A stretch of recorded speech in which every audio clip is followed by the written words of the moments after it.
My dear students, today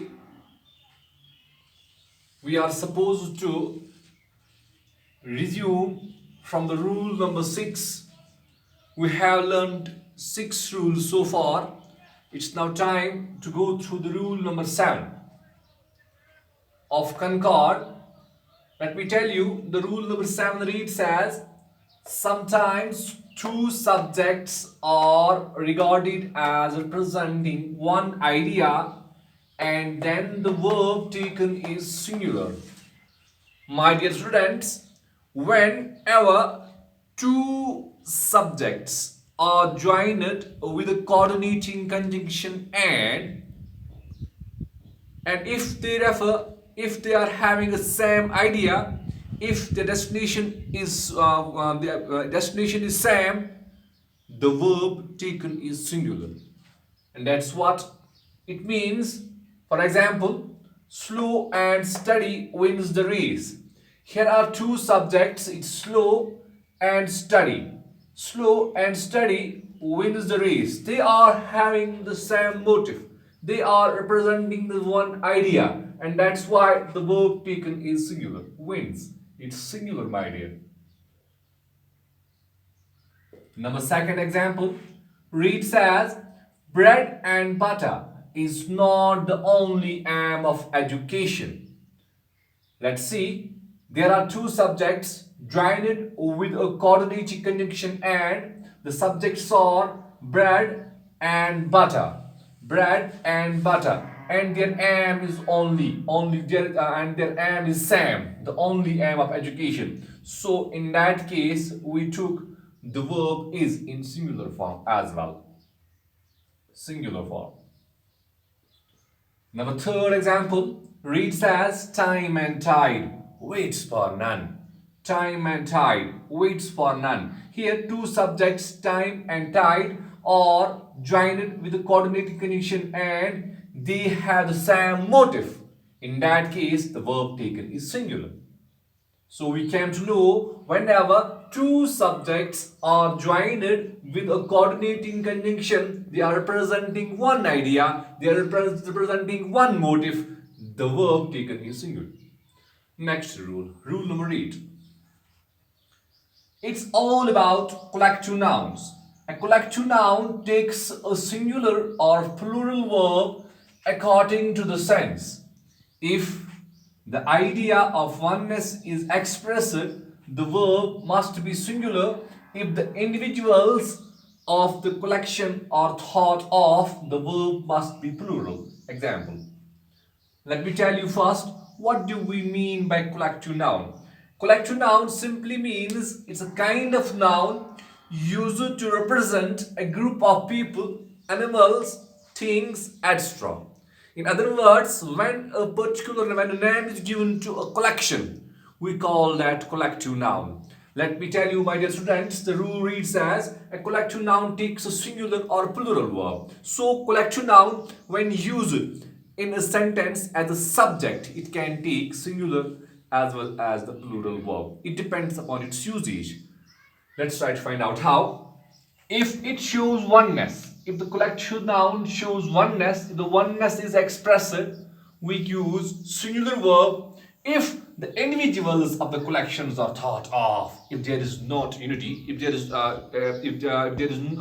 we can say if there lacks oneness, we call that individuals of the collections are thought of, the verb used is plural. Example: the jury were divided in their opinions. Jury, it's a collective noun, my dear students. Jury simply means a group of judges. A group of judges were divided in their opinion. That means they were not having, we can do the same opinion, and that's why they were divided. And as a result, jury, collective noun, it takes a plural verb. Now the second example reads as: the jury, a group of judges. The jury, a group of judges, has elected its president. My dear students, again, jury, it's collective noun. It's used as a subject of a sentence, but here it shows oneness. It's because they are not divided of their thoughts. They had the same thought, and that's why the verb used is singular. We have used has instead of have. So the jury has elected its president. I will repeat. Rule number 8. The rule number 8 reads as, if a collective noun is, we can say, if a collective noun is the subject of a sentence, it can take singular as well as plural verb depending upon its usage. If it expresses oneness, the verb usage is singular. If there is if it lacks oneness, if the individuals are thought of, then the verb usage is plural.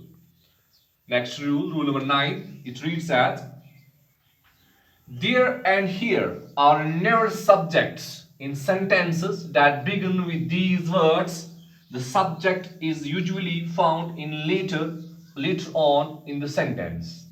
My dear students, so far we have learned 8 rules. In all these 8 rules, we can say we came to know whenever a sentence starts, it usually starts with a subject. But my dear students, here we get the situation a little bit different. Whenever a sentence starts with the words there and here, let me tell you, there and here are never the subjects of a sentence. In such cases, a subject is usually found in later on. We can say after verb. After verb. For example, there were 5 books on the shelf. There were 5 books on the shelf. Let me tell you, the verb is verb. We have used verb. Why? It's because the subject is books. Books is plural. And that's why we have chosen verb instead of was. Number second example, here is the report you wanted. Here is the report you wanted. Again, the sentence starts with the word here, as we discussed here and there are never the subjects of the sentence. In such cases, subject is usually found in later on in the sentence. Let me tell you, here the subject is report. It's because we are talking about report, and in that case report is singular. That's why we have used is instead of are. Here is the report you wanted. Here in first case we took plural verb, in second case we took singular verb. It's because in first case, books is the subject of the sentence. It's because we are talking about books and books is the plural. That's why the verb taken is plural. In second case, report is the subject of the sentence. We are talking about report and report is singular, and that's why we have taken is as a singular verb. Let me repeat. Okay, the verb, whenever rule number 9 reads as, whenever a sentence starts with there and here,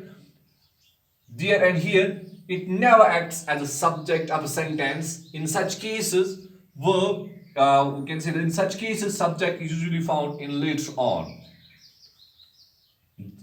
These were the few of the examples. There were 5 books on the shelf, and here is the report you wanted. It's all for today. We will discuss few other rules in the coming video. Thank you.